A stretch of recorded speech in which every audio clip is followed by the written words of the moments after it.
Socrates Garrett, and we're broadcasting live from right here in Jackson, Mississippi, the heart of the Deep South, right here in the African-American-owned broadcasting studio. We believe digital.com, our own platform.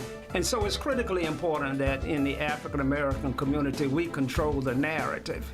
I look forward to receiving opportunities to show and advertise your products for goods and services and to move your brand along in this community. We're broadcasting live on Facebook. When We Believe Digital Podcast, go to Roku and download our app, and We Believe Global, with shows like this to bring articulate, intelligent conversations and dialogue to our platform. So I'm here to continue sounding the alarm. This is how the South is going to rise again.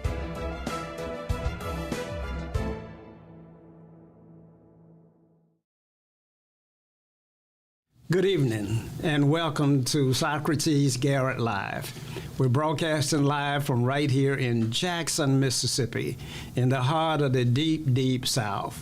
Mississippi, the Garden State, a population of less than 3 million people. There are more people in Chicago than there are in the entire state of Mississippi. The mighty Mississippi River runs along our west border. The mighty Pearl River runs along on our eastern border. Interstate I-55 and I-20 intersect right here in Jackson, Mississippi. We got great weather. The climate is good. 89 to 90% of the time you can play golf and fish.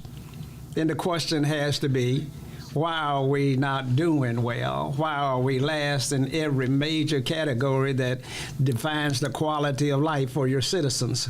Why are we so poor, and why are we so looked upon to be backwards and uneducated? Why? The answer has to be found in the leadership. And to the testament of African-American leaders, we have not had the opportunity to lead on a statewide basis, not involved in that at all, not since Reconstruction. You know, there was a period of time when blacks were moving forward and had high-ranking positions in the legislature or even senators from the state of Mississippi, but no more. No more. Somebody somehow turned the clock back, and Mississippi finds itself last in every major category. Now, if you're watching us on Facebook, we want you to share this program with your friends and family and send us stars. If you're watching us on YouTube, go on and subscribe to our channel there. You know, we are a network. We Believe Digital Media Network. And so that means we have various programs and categories that you can enjoy when you come to our platform.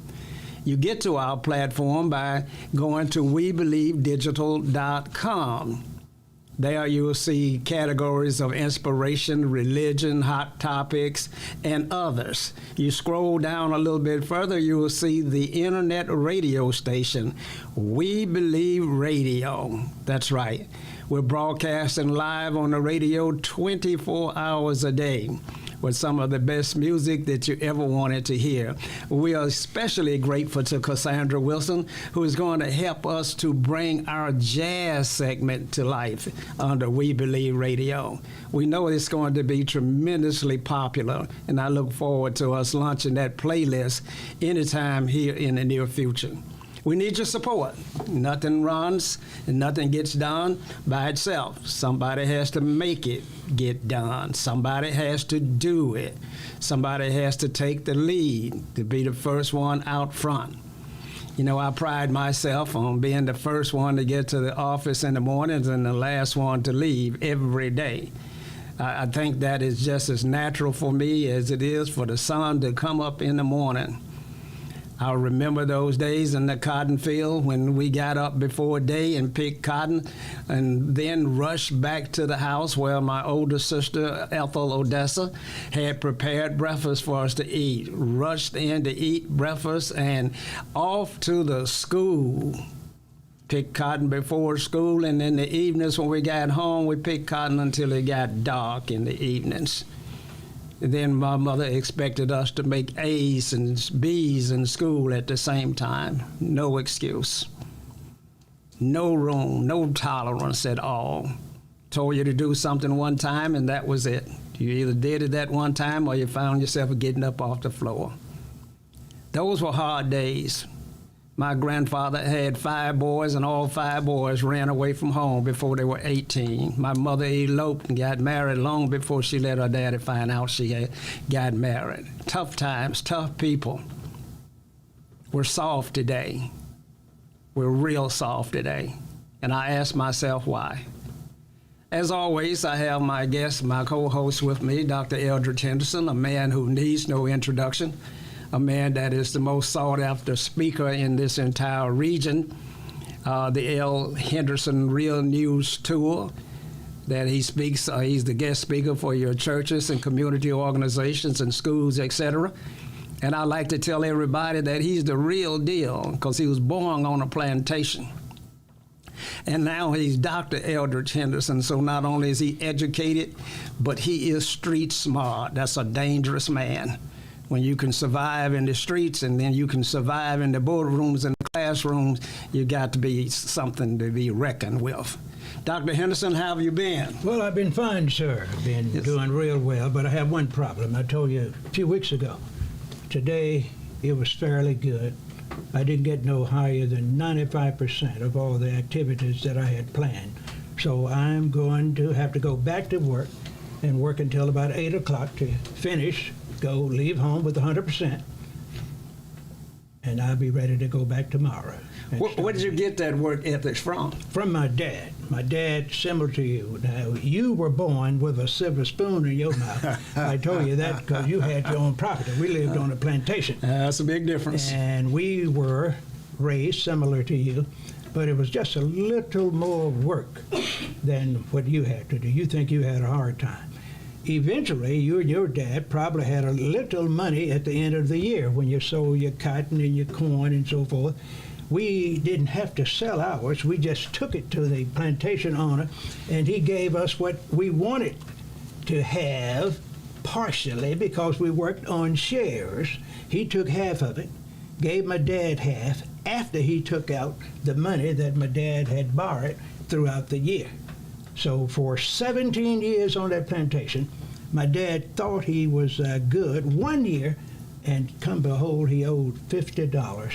And that was the only year he thought he was going to make a profit. In 17 years. But he was able to leave that plantation, bought his own property. And then we were at the bottom for a couple more years, and we gradually rose to what we call the lower middle class. That took about 5 years. So totally, it took 7 years in all for us to be able to have $2 or $3 at the end of the month. Doc, I listen to you, and I'm in awe every time I'm in the room with you. It's so much history, so much knowledge, and you deliver it in such an inspiring way. But go back and tell our viewers and audience a little bit about the history of the African-American race coming into this country. Well, most of them know, Mr. Socrates, that black people have never been respected in America. The significant black experience started in America, what we call America today, around 1543, with a lot of different Europeans coming over to this part of the world, the English, the French, the Portuguese, British, and others. And each time they would bring a few blacks with them. And eventually, with the great help of the Pope, he signed an edict and said that we are going to have black folks in slavery. And he put the priests on tap, put them on tap, that you are to go and recruit throughout the area, throughout the colonies, and train these slaves to be good, fear-bearing Christians so they could know how to respect the white man, which was Jesus, and teach them that they must enjoy working with us because we're going to look out for them. We're going to guarantee that they have something that, believe it or not, Mr. Socrates, we don't have today. What Those is that? plantation owners told them, you tell these folks to work hard because we are going to make sure they have free housing. We're going to give them free food. We're going to guarantee that all the males, females, and any child over 5 years of age going to have a job. And if they act real good and act like they love us more and tell us what other people are doing, I'm talking about black folks that want to get off the plantation or get out of slavery, we're going to give them what we call manumission. We're going to free them if they can tell us about any riots or any escapes that is being planned by their peers. And believe it or not, some of your distant relatives and mine did it. Every time we had a rebellion in America, every time, some of those Uncle Tom Negro slaves that wanted to go to heaven when they died told it. And the people they found were hanged, shot, castrated, raped, and all kinds of things happened. But the black people in America continued to revolt. There are over 400 instances where black slaves revolted in America, but you only find about 40 in the regular so-called history books. But if you use the old newspapers, the old periodicals, and old slave narratives, you will see that black people have always been in a position where they wanted to be free. And they were more stronger then seeking freedom during slavery, and shortly after slavery, after they got the Reconstruction past them, they were back in quasi-slavery, and they were still rebelling. By the millions leaving the South, going to your favorite place, Chicago, Philadelphia, and other places. We call it the New Mississippi. And they call themselves creating a new man that I talk about. And when they got to Philadelphia, Chicago, and other places, black folks were almost worse off than they were before they left Mississippi, Alabama, and Georgia. They put them in tight-knit communities where they might have an apartment house, and they would put 2 and 3 families in one apartment, bathroom down the hall. They had redlining. They couldn't get money from the bank to even those few that had money. They were miseducated in the so-called public schools that lacked almost everything except a top on the schoolhouse. Few classes, general education, very few vocational programs. Teachers didn't like the black students, always hated them, so therefore they miseducated those young people, and they are doing it today. And in order to pretend they are going in the right direction, a lot of these school districts now are cheating on exams to fool the education department in the South, in the North, in the West, in the East, pretending that they are meeting certain standards. And every now and then, again, they get caught. Now, Doc, I grew up in the time when we were totally segregated. You know, black folk had their own community. They had their own churches, and they had their own little schools that they went to. And I really didn't see a lot of white people growing up. Now, even though I was in Mississippi, I still did not come in contact with them very much growing up. And that's because, as you said, we were landowners, and I could run for days, you know, over 200 acres of land. I could get lost out there and nobody would ever find me. And so we thought, though, that we had been mistreated to the point that the only way out of our conditions was through integration. Now, there is a lot of lively discussions about the benefits of integration. I'd like to get your input on integration. Was it the savior for the black race, or in fact, was it a new method of enslaving the black race? You don't have to ask anything else about it. 2 things, and I've mentioned this before, that were the worst things that ever happened to black people in America and the world. One was slavery, and the second one was integration. Wow. Matter of fact, slavery was better than integration. Wow. Because if you had a black person that was a specialist, a blacksmith, a carriage driver, one that could invent things, which they did, because they were working hard. They always try to figure out a way to make it easier for themselves and their peers. And this integration eliminated all of that. You didn't have a lot of black specialists doing integration. They decided to give their businesses away. They wanted to just not produce. They didn't want to have their own grocery stores, their hotels, their movie theaters. They said, we want to go to the white folks stuff. And white folks cheered. That's what we want you to do. And they would go in their communities and buy those little stores and put themselves as the entrepreneurs in those areas. And then later on, when they made a lot of money, they left the blacks in those areas again through redlining, and then another group came in, the Asians, I want to say the Arabs and the Chinese. The Chinese came in first, and they took over the black communities. And now you have everybody in the black community making money except black people. And the only few that make a little money, they don't last long because they're usually selling drugs or stealing, and they end up in jail. Doc,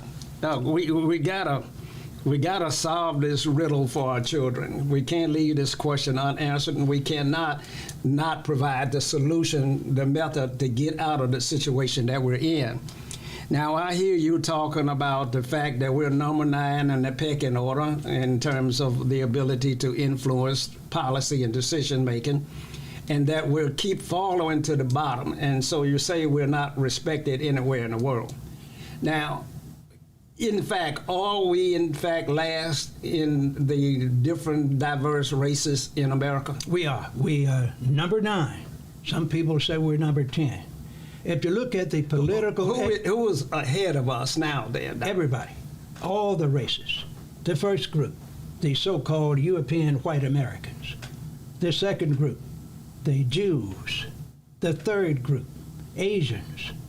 The fourth group, we call the other group, I said Asians, number 3, but there are another group of Asians that are from the Middle East that are in charge. Then you have the Hispanics, and next you have the LGBT community. The next group that has more power than blacks in total is the Black Lives Matter movement. And the nearest group that has more power than almost anyone are those recent immigrants. All they have to do is come to America, do whatever they can to get across the border, and they have politicians and others that put them on buses, take them all over America, drop them off, put them in hotels, give them money, and make sure that they stay in America long enough to get ready to vote for the Democrats. And when that happens, you will see this is going to happen. People don't want to believe it, but in just a few years, the Democrats or the Republicans are going to give the Hispanics that are here illegally amnesty, and they're going to say, we're tired of messing with them, we're just going to let them be full citizens. And on a certain date, they're going to pass an executive order, and about 50 million Hispanics are going to start coming from the basements and the alleys and so forth. They're going to be full-class citizens, and they're going to vote, they're going to attend school, they're going to get in businesses, they don't have to be fearful anymore, and then they're going to start running for public office. And the black man will rise, or will he fall? He's going to fall to number 13. Lord have mercy. Doc, we're going to a commercial break. When we come back, we're going to talk about, what is white supremacy? Critical race theory has been banned here in the state of Mississippi. You can't have this dialogue and this conversation in any of our schools. We would love for a principal or a superintendent of a public school to invite Doc and I to speak to not only the students, but also the instructors, to just give them some insight in terms of, what history really was like and why it is that we're having such a difficult time with our children today. You see, we're acting out because of the conditions that we're suffering inside of the community. A poor person is going to steal. A broke man will hurt you. Crime is the result of poverty, and Mississippi is the poorest state in the nation. And African Americans inside of Mississippi are the poorest group in the nation. Mississippi has more people incarcerated than many third world countries. So we got some serious issues. So you need to invite us out. Let us have a conversation with your staff, with your teachers. Let us talk to the students. And no, we won't call it critical race theory. Let's just have a dialogue. Just have a conversation. It could be very enlightening. It could help you learn how to teach your children. You know, all children don't learn the same way. You know, many children in the classrooms, you got 3 or 4 different groups in that classroom. Some of them are finger poppers, and some of them are toe tappers, and some of them are humming. But you, as the orchestra and as the teacher, you got to have the ability to reach all 3 groups. You got to have the ability to conform it into a symphony where everybody is learning at their rate and at their pace. But you can't do that if you don't know their history. You know, the doctor can't treat you if he doesn't know what you've been ailing for. That's why they have all these questionnaires about, you know, what did your mama do? What did your uncle die from? What's your DNA? What's your history? Because all that is indicative of how you're going to act. So invite us out. Now, when we come back, we're going to talk about and define white supremacy in America and tell you what it really looks like. Stay tuned. We'll be right back. Looking for the hottest content in the city of Jackson and surrounding areas? Check out WeBelieveDigital.com. Also follow us on Facebook, Instagram, TikTok, and YouTube. We Believe Digital Podcast is here for all your podcasting needs. Hey, have you heard about the Accountable Card? It's more than a card. It's a complete mobile banking service that's accountable to all of us. You'll get a no-credit check debit card good anywhere Visa is accepted to make purchases, deposits, even get or transfer cash with an FDIC-insured bank account managed from our smartphone app. There's even a pre-approved no-interest line of credit if you need emergency cash. So why go to the bank when you can have ours in your pocket? Get accountable. Just download our app today. The Mississippi Link is an African-American female-owned newspaper with a trusted voice that is highly respected throughout the city, state, and nation. Our motto, keepers of the knowledge for people who speak the truth, since 1993. Link significantly influences the thoughts, attitudes, and buying decisions of its readers. Call us at 601-368-8481 for your advertising needs. If you would like to receive a newspaper in the mail each week, our annual subscription is only $52 per year. That is only $1 per week for you to stay informed regarding many stories that you can only get in the Mississippi Link. Sign up today at themississippiLink.com and click on Home Delivery.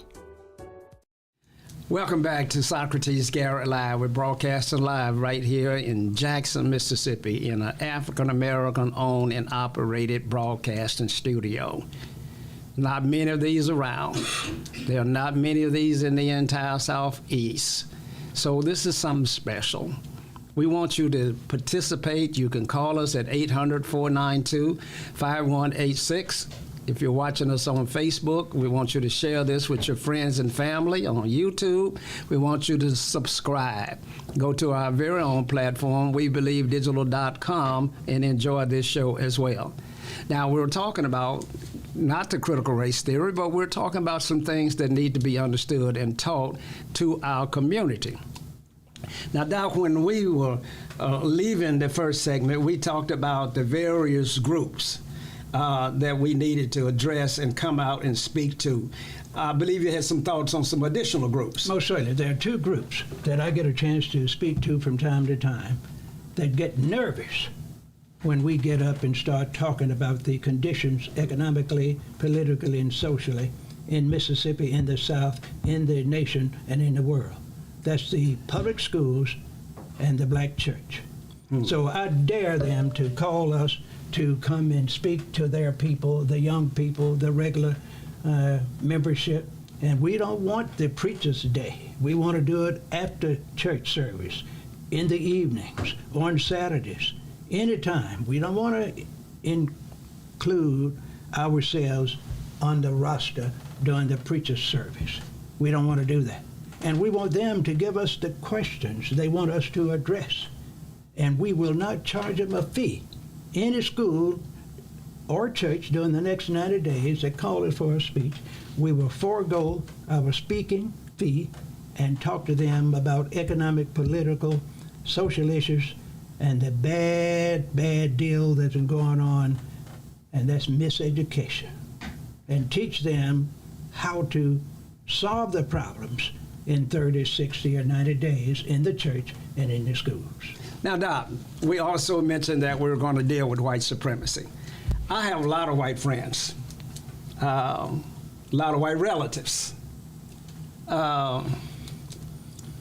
They don't seem to recognize what white supremacy is. No one seems to be able to classify it and say this is an example of white supremacy. Is there any way you can help us understand what white supremacy is? Oh, certainly. But the thing is, I have some old white relatives too, and I'd guarantee you they know what white supremacy is. They know what critical race theory is. They know what racism is all about. We talk about it, but they definitely not going to talk about it in public, and they will ignore that and pretend they don't know what it is, and that's why they don't want it talked about in the public schools, politically, in any instant where there are a mixed audience, because they know their history of critical race theory has been so negative, their institutional racism, their systemic racism has been so pervasive in every institution in America and in the world until I told you a few weeks ago and months after then, it is so bad, they feel so guilty, they don't even want their children and their grandchildren to know how racist and how cruel they have been to black people worldwide, and I don't blame them. When I talk to my old relatives that come down from time to time and have these family reunions in these hotels that won't visit us during the day, I get on them all the time and tell them how racist they are. But we laugh about it. They say, well, we know, but we have to act like we are white folks. Now, Doc, given the opportunity for you to pass for white, do you think you would have been tempted? No. Because but I was a lot of blacks pass for white, as well, you they know. could because they were able to do so. Even if I wanted to, I couldn't have passed for white, but I was brainwashed to believe that black people were special. They were important people. They had the ability to do things. So I wasn't raised in what we call a mulatto environment where I wanted to be white because I looked white. Now, some of my distant relatives did because they were actually able to pass for white when they would get out of this community. They could even go up in North Mississippi or down on the coast and pass for white, because all the white folks in Hinds County that knew the set of blacks that usually had the plantation's owner last name, you will find that they knew who those fathers and grandfathers were. For instance, we had two names. We had the Hendersons and the Warrens, the W-A-R-R-E-Ns. Now, most of the Warrens passed for white after they left Hinds County and left Mississippi. The Hendersons had a mulatto grandfather and a black mother. The Warrens had a mulatto mother and a mulatto father. So they were able to pass for white anytime they left this area, and specifically when they moved out of the state of Mississippi. And that's why when they come back to visit, they don't visit with us during the day. We meet them in hotels, and a few will slip in at night, and I just love to talk to them. I whip them hard and strong, but we do it in friendship, you see. Yeah, because it's your relative. That's right. And so do you think that interracial couples and biracial children have more difficult times in Mississippi and America than children of other races? Well, I must admit it. That's right. The biracial children in America, especially those that have a dark hue, and those Hispanics, the Asians, and others, really can't hardly accept themselves when they get to America, because they've been brainwashed too to believe that the Americans are the best. The Asians, the Hispanics, the Arabs. In most cases, they want to learn English. They want to get away from their culture. That's why the young people in these so-called groups have so many problems with their parents. They want to be able to do the break dance. They want to be able to talk certain ways. They want to get away from their cultures. They want to speak English. They don't want to speak their tongue anymore. They want to eat American food, and that causes a lot of problems with their old parents from the old country because they want them to maintain their culture, keep their language going, practice their religion, and not be Americanized. And this causes a lot of problems. The new parents that's trying to get Americanized have difficulty learning the language. They have no time to learn the culture because they are working hard trying to raise the kids, and the kids are constantly and often rebelling against their parents. Wow. So, Doc, we understand then the nerve, the urge to want to escape from the oppressions of racism by any means necessary, including passing for white to do it. In anything that allows you to relieve some of that pressure becomes an option. Now, I mentioned white supremacy. And white supremacy is one of these things that I think we got to define for our people. We have to do it, sir. Now, when you were stopped by the police department, black people are taken to jail for violations that white children don't go to jail for. That is commonplace in the judicial system in Mississippi and America. That's why 90% of your prison population is African American in Mississippi. That little move in the judicial department favors white supremacy, and white folk are not charged the way that black folks are. We had the thing that the sentencing for cocaine was so much less than the sentencing was for crack cocaine because black folks weren't using cocaine. It's too expensive. So they created them a drug called crack cocaine, which was twice as addictive. Those are examples of white privilege. And we see that as it goes throughout the entire society in education, in religion, white supremacy. You mentioned earlier that when you go into the houses of worship, you got a white Jesus hanging on the wall. When I went in my mother's house and she had a picture of Jesus on the wall.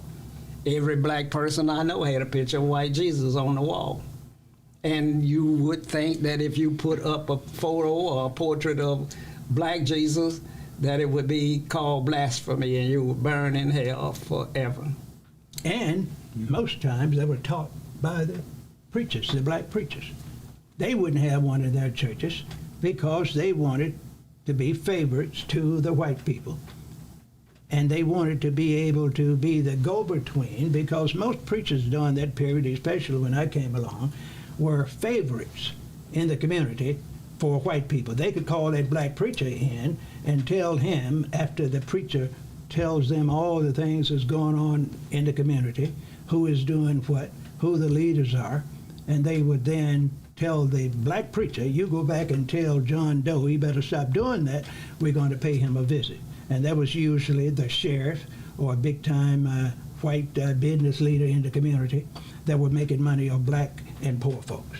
Right, right. So these things are prevalent in our society today. Exactly. And we see it more today than we have seen in the last 30 years. There is a significant group that have band together, including the demonstration on January 6th, the Proud Boys, etc., the insurrection that took place in Washington, D.C., in the Capitol. And we see this stuff beginning to becoming more prevalent.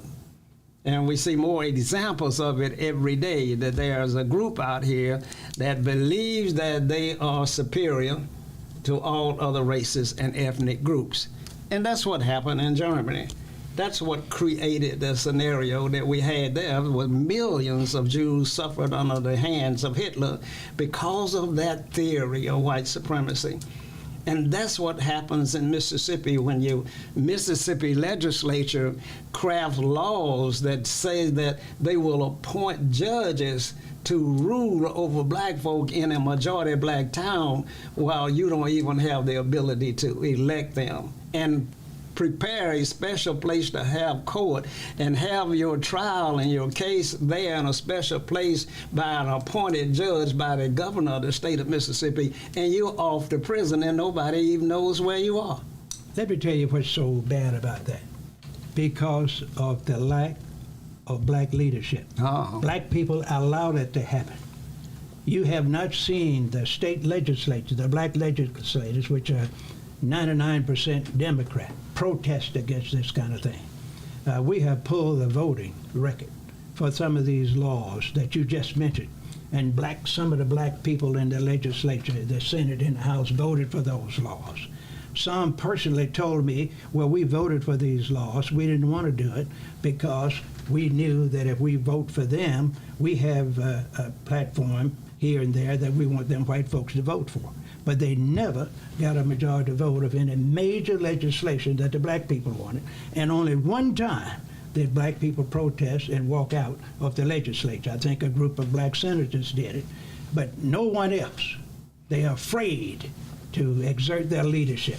They do not represent the people that put them in office, and that's why you don't have a lot of people voting in the South, I mean black folks, for their politicians.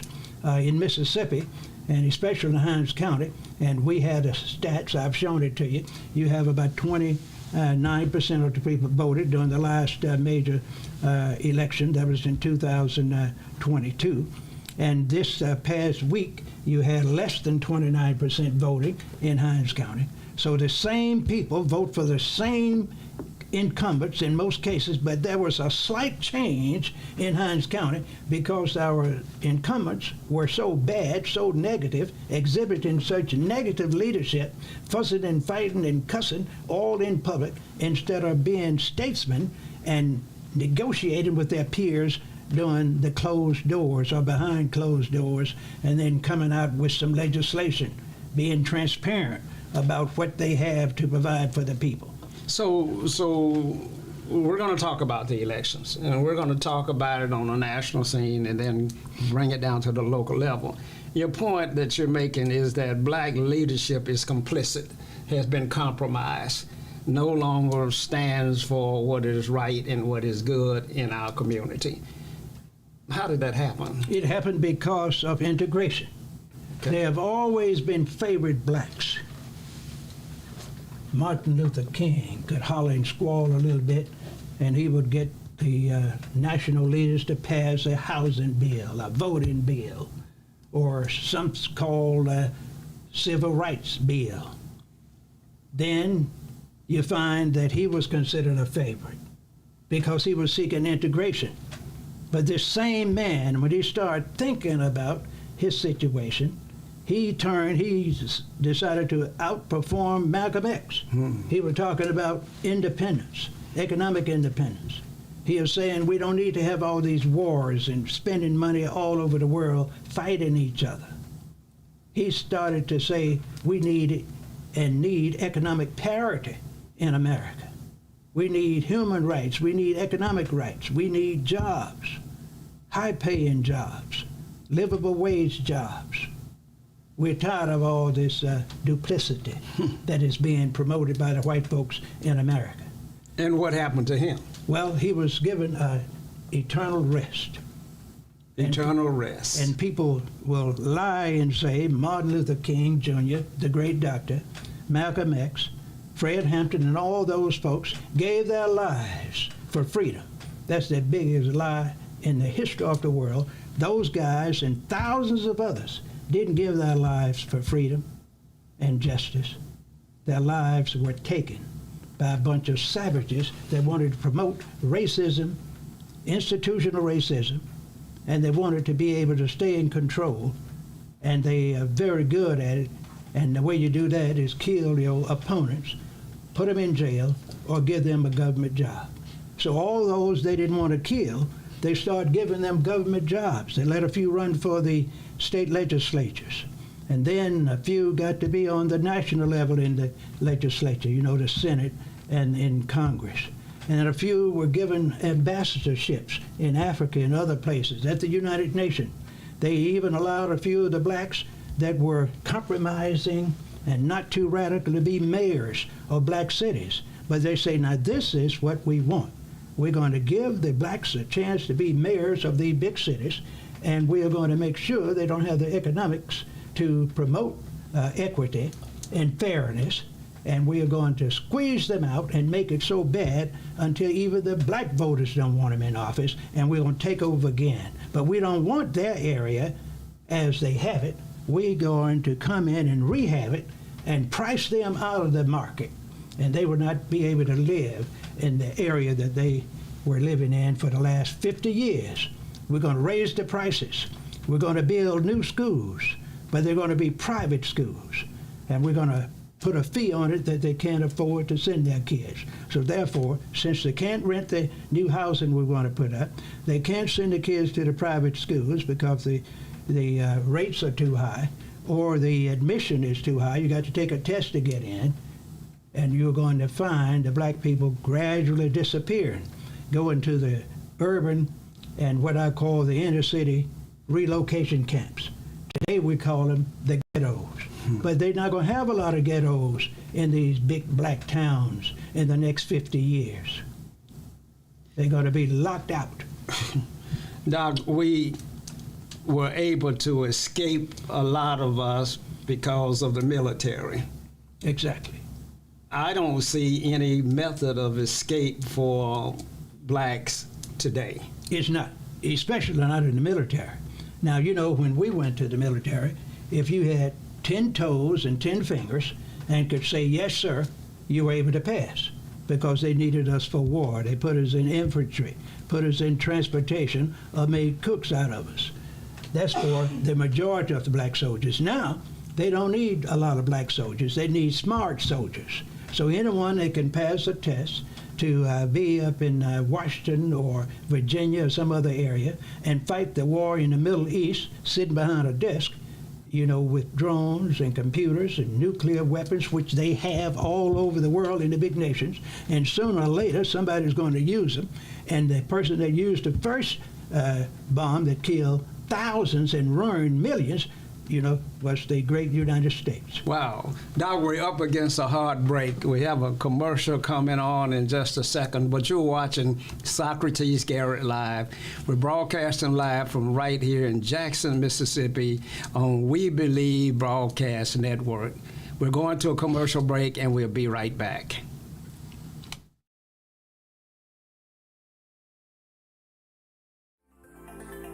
Looking for the hottest content in the city of Jackson and surrounding areas? Check out WeBelieveDigital.com. Also follow us on Facebook, Instagram, TikTok, and YouTube. We Believe Digital Podcast is here for all your podcasting needs. Hey, have you heard about the Accountable Card? It's more than a card. It's a complete mobile banking service that's accountable to all of us. You'll get a no-credit check debit card good anywhere Visa is accepted to make purchases, deposits, even get or transfer cash with an FDIC-insured bank account managed from our smartphone app. There's even a pre-approved no-interest line of credit if you need emergency cash. So why go to the bank when you can have ours in your pocket? Get accountable. Just download our app today. The Mississippi Link is an African-American female-owned newspaper with a trusted voice that is highly respected throughout the city, state, and nation. Our motto, keepers of the knowledge for people who speak the truth, since 1993. Link significantly influences the thoughts, attitudes, and buying decisions of its readers. Call us at 601-368-8481 for your advertising needs. If you would like to receive a newspaper in the mail each week, our annual subscription is only $52 per year. That is only $1 per week for you to stay informed regarding many stories that you can only get in the Mississippi Link. Sign up today at themississippilink.com and click on Home Delivery. Have you had your Earth Blend coffee today? At Earth Blend Coffee, we take pride in offering you the very best of beans across the world, blended and roasted to perfection, giving you superior quality and satisfying and flavorful taste.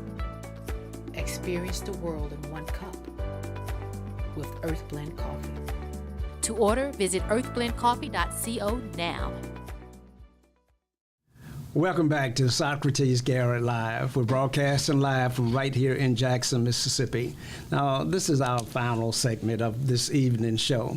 If you're watching us on Facebook, then go on and share this program with your friends and family. Send us stars. If you're watching us on YouTube, hit the subscribe button. We have a subscription campaign running on YouTube, and we need you to participate. You know, we're growing. We're growing in every segment in every part of the country, and we need your support. If you're watching us on WeBelieveDigital.com, then hit the donate button. It takes finance to run these programs. But if we don't chronicle and we don't maintain the records, if we don't keep the information current and proper in the African American community, we will never reclaim the history that we richly deserve. And if a man doesn't know who he is, where he came from, he certainly does not know where he's going. So black media is tremendously important. And to those advertisers out there that are not using black media to advertise your products for goods and services, we want you to reconsider that. We want you to reconsider that. And whatever your population is, whatever your population of the clientele that supports your products for goods and services, then spend that percentage of your advertising dollars with black media. It's critically important that you do that. You know, we don't have any black car dealerships in Mississippi, black-owned car dealerships. We don't have any in the entire South, and yet we buy more fine cars than anybody else. So you at least then ought to put some dollars in the African-American community, and let's fight a war against poverty. A war against poverty and crime in the poorest state in the nation. Those of you that are watching in other parts of the country, we need your help. If you recently retired, you consider moving into Mississippi. You know, the brain drain has devastated Mississippi. We can't keep our youth here because there's nothing really for them to do. No good paying jobs, and no, the entertainment sector is small and deprived. And so we need you to come home. We need all hands on deck. We need everybody to come, and let's move the last to first. What did the scripture say? The Bible said that the last will be first. Mississippi is last, but we need everybody to help make that happen. Now, in our last segment, Dr. Henderson and I have been talking about a lot of things that had to do with racial issues and critical race theories and things of that nature, because it's banned in the state of Mississippi. We banned certain books, and we banned the critical race theory from being taught. And we can't allow that. We have to share every opportunity that we get. So Dr. Henderson is one of the most sought-after speakers in the entire country. And he speaks to churches and schools and community organizations, and he would love to have an opportunity to come out and speak to your group. Dr. Henderson, tell them a little bit about your PCAP Media Group and the Real News Tour that you're associated with. Well, thank you very much. I've mentioned on this show and other shows several times that we have a company called PCAP Media, and that is the group that sponsors the L. Henderson Real News speaking tour.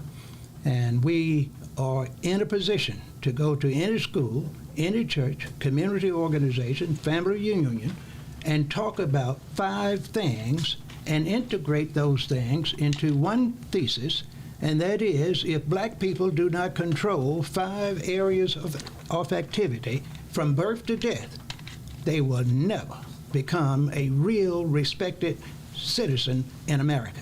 And those 5 areas are education and training, economic development, leadership, religion, and politics. Black folks throughout the world, wherever you are in the majority, if you don't control those 5 areas of activity, you will not gain any respect. You're going to lose your right as a citizen. You're going to lose your right to vote, even though it's diluted right now. You're not going to even be given a chance to vote, and nobody's not going to tell you you don't have the right to vote. They're just going to pass legislation all over the country where Others will decide just with legislative mandates that certain things are going to take place. You're not going to have positive black superintendents, black school board members, because the state is going to select the people that's going to spend the money and let the blacks be figureheads. Or they're going to have a conservator over the school board, over the politics, over the judges, and they are going to have the black people thinking they own the agency, they own the board, or they own the commission, but they're not going to have any money-making judgments. They're not going to have personnel ability to select the people they want. And you're going to have economic and political slavery in Mississippi, in the South, in the nation, and in the world. And they're going to keep us fighting like they have it in Africa. You know, they're fighting every month now. You have a coup somewhere in Africa and the Middle East. And all of these big people that are fighting in the Middle East and Africa are getting their weapons from the same source, the Europeans and the Americans, and those people from Latin America that's getting their weapons from the Europeans in America, and they are selling it to these people that are providing all these coups throughout the world.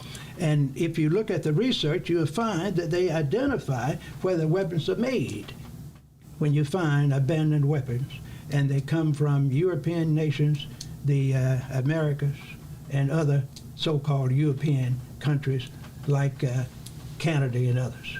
Doc, let's take a minute and let's deal with the former president being booked in Georgia.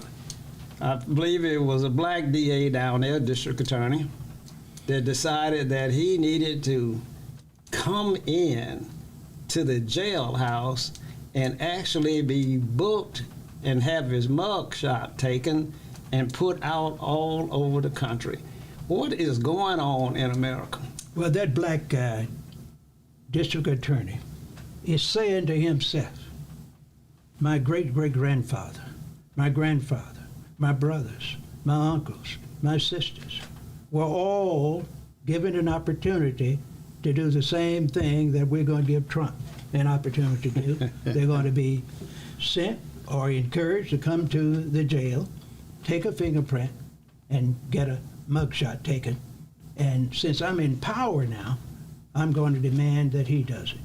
And that ticked him off. He is raving mad. Look at his photo.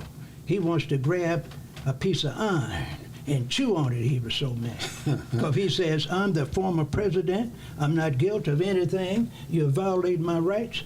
And I'm going to do something about you because I got some boys that's going to take care of you. You know, I'm just paraphrasing what he said. Yes. And you better get right because I got something coming for you. Now, I believe that he improves in the poll even after being indicted and having his mugshot taken. Every time. What does that say? That says that the worse off he becomes when he's fighting against the status quo, which want to get him out of office, the more popular he becomes. If Trump was smart, he would tell those folks, I shouldn't say it, he's already probably, he and his team probably thinking about it, he would get with the President of the United States and say, Mr. Biden, Mr. Joe Biden, you're a good man. I know you have some problems, but I tell you, you all are unfair. So I'll tell you what I'm going to do. I'm going to just not say that I'm guilty, which I'm already saying, but I'm going to step down and not run for president in 2024. He would get so many votes for the future, it would be disgraceful. And then he turns around and runs for president the next 4 years. He wouldn't have a criminal record. He'd tell Biden to give him a pardon. And man, I'm going to just step aside. I'm going to make me some money. And he would come back. He would probably get 75% of the American vote, including the, what I call the college. Now, electoral college. Now, Doc, you were commenting on another show. I heard you speak to the fact that there were 2 African-American candidates for the Republican Party that were in the debate. I didn't see but one. Well, see, your mind, your subconscious mind, is not looking at the real man. You're looking at the man's hair. Now, you know they have 2 black candidates running for the Republican Party. One is an Indian American, and the other one is a native black American, Mr. Scott. And I'm telling you right now, if you would move the hair of the Indian American head and put it on Tim Scott, and put Tim Scott's hair on him, you will find that they look the same. Matter of fact, that Indian American is a little darker than Tim Scott. Wow. Now, the Indian, the dark-skinned Indian Yes. guy, he was very impressive. Very impressive, very smart, very articulate, and he's not controlled by what I call a special interest, because he is a billionaire, so he can talk and say anything he wants to say, and they better watch it. Because if they don't watch him, he's either going to be the vice presidential candidate for the Republican Party, or he's going to be an ambassador somewhere, and he's going to come back again in 4 years. Now, That's Doc, a dangerous young man. now, Doc, well, he may be good for black America. I doubt it. I mean, he's black, he's dark-skinned. But he's considered white. How can he be considered white and if he's that dark? That has nothing to do with it.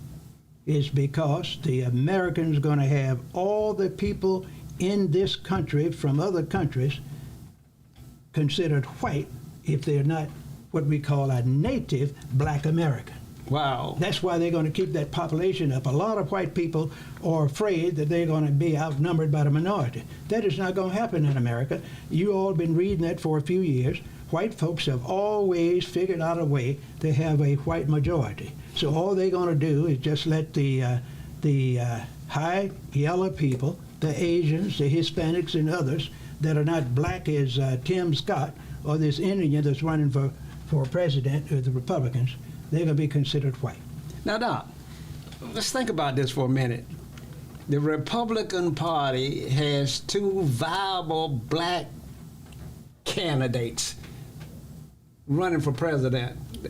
Does the Democratic Party have two viable candidates that are running for president? Or do you know? Well, they have, I think they're going to probably announce that Vice President will probably continue to be in the race.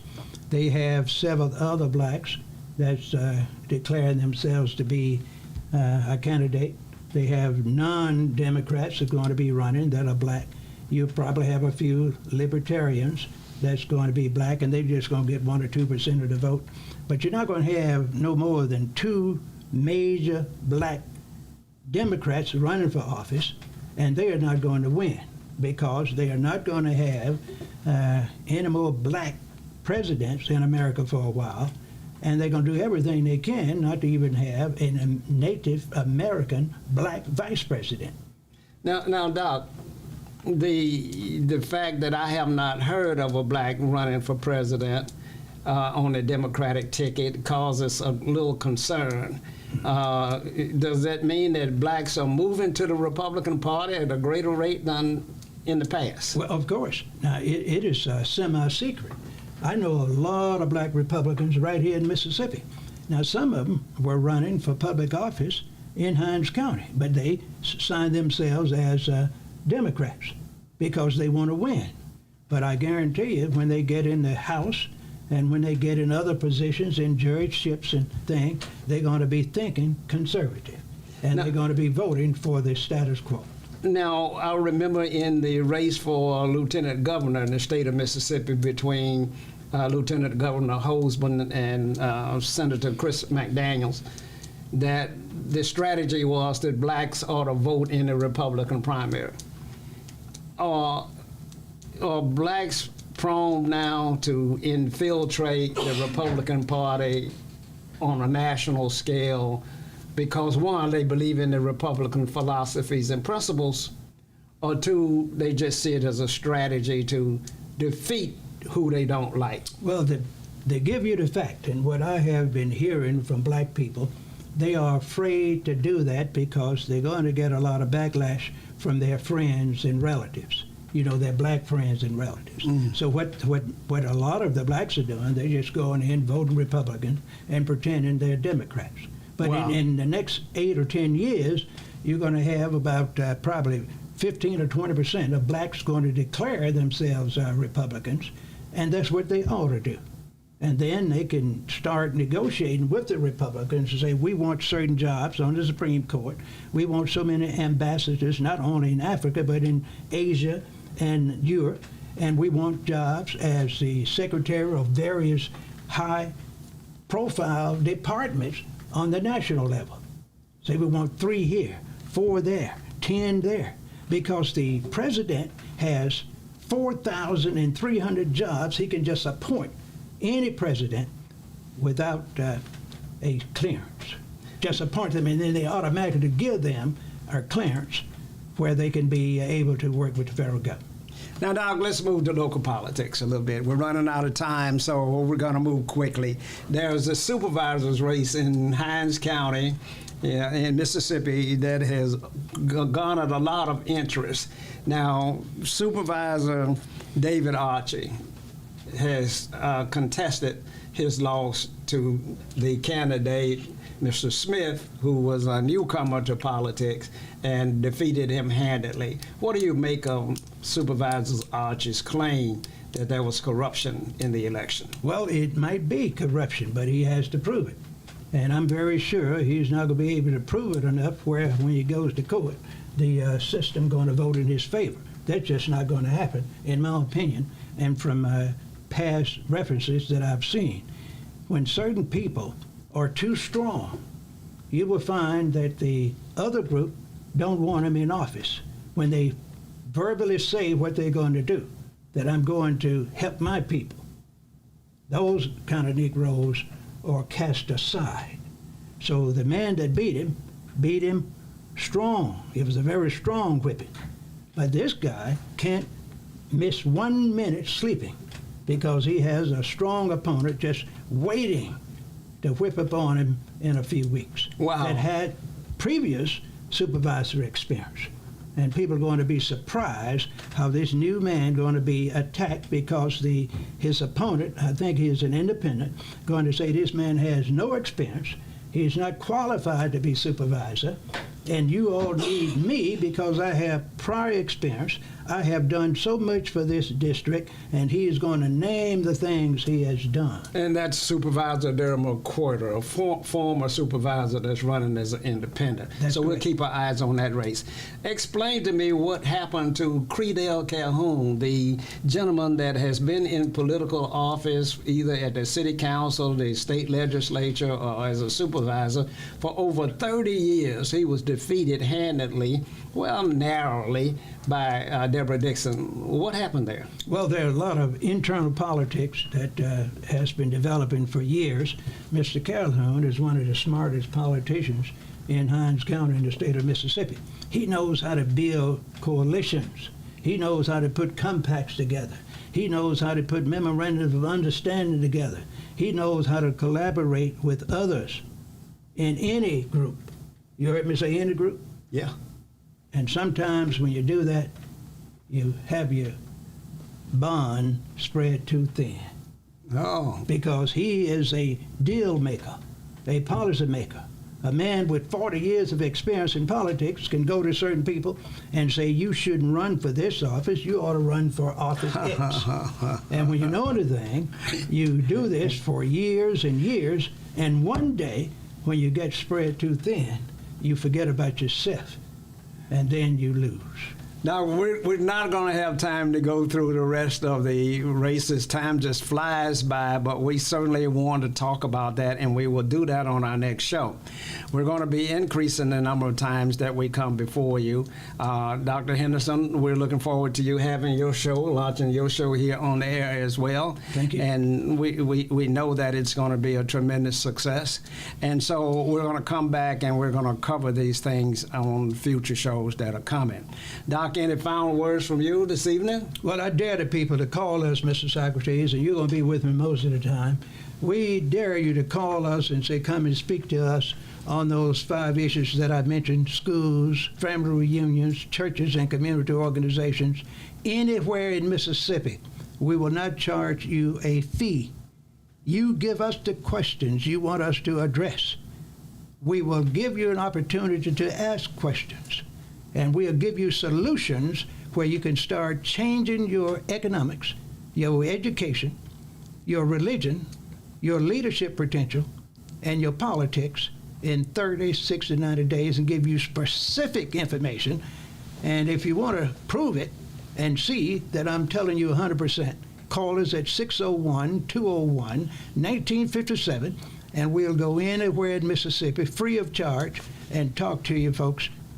You don't need to continue to have the same speakers coming to you with those, what I call Uncle-Tomisms, telling you the same thing you've always heard, just make you feel good. And that'll keep you asleep. We're not going to be lukewarm. We're going to be like the Bible says. We're going to be hot or cold, preferably hot. Doug, thank you. As always, we appreciate you joining this conversation. Now, you can call us at 800-492-5186 if you want to support us with your commercials and let us advertise your products for goods and services. We would appreciate that. To the August 29th election that's coming up this Tuesday, there are several critical races that we want you to keep your eyes out and get out and vote. In District 66, Rashonda Harris is there. She's done an excellent job as Alderwoman in Byron. 69, we have Grace over there, Butler, who is an outstanding candidate for that position. In District 72, we have Raquel Lumumba, who has demonstrated that she has the skill set, the education, the background, the willpower, and the nerve to make a difference in that race. So we ask that you go out and support her. In District 4, on the supervisor's race, Wanda Evers is there, and Wanda has demonstrated that she's willing to take on the hard work and do a great job. She's got a great legacy, comes from a great family, and she's running hard in 4, and we're supporting her there. In District 5, we have Malcolm Johnson. Malcolm has come a long ways. He's indicated that he is his own man, that he's not in any 3-2 clique, that he is going to vote according to his conscience and what he thinks right, and that's what we need. We need an independent individual that's coming down there in that race. So those are a few individuals and races to keep your eyes on. Until next week, we want you to stay safe and good night.